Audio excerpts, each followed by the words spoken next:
Welcome back to యువతరంగం. నేను మీ సిద్ధు గౌడ్. ప్రస్తుతం టాలీవుడ్లో సోషల్ మీడియాలో మంగ్లీ పేరు మారుమోగిపోతుంది.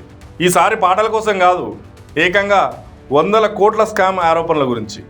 Lawyer Subbarao versus Mangli. ఈ గొడవలో నిజం ఎవరిది?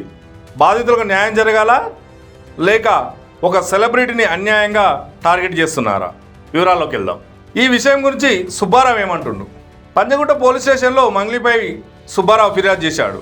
మంగ్లీ మరియు ఆమె తమ్ముడు కలిసి ఒక మైక్రో ఫైనాన్స్ స్కీమ్ పేరుతో ప్రజల నుంచి కోట్లాది రూపాయలు వసూలు చేసి మోసం చేశారని ఫిర్యాదు చేశాడు.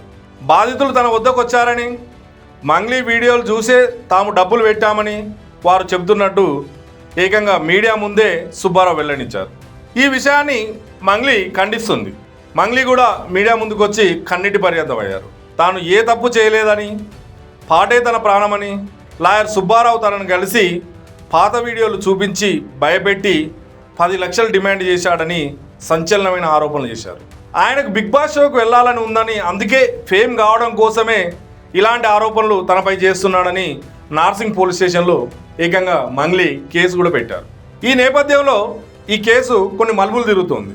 లాయర్ సుబ్బారావు ఫిర్యాదు చేయడానికి పోలీస్ స్టేషన్కి వెళ్తే పోలీసులు బ్రీత్ అనలైజర్ టెస్ట్ చేశారు.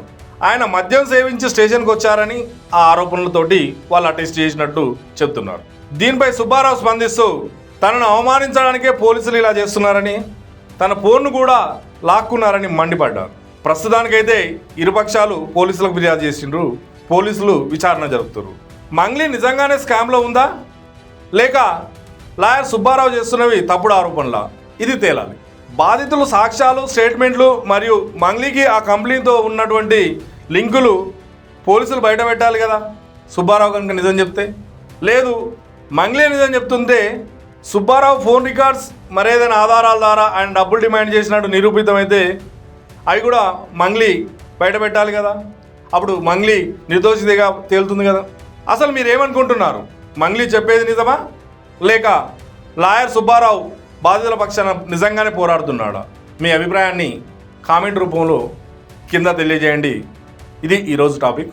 మళ్ళీ మరొక టాపిక్తో కలుద్దాం. అప్పటి వరకు సెలవు. నమస్తే.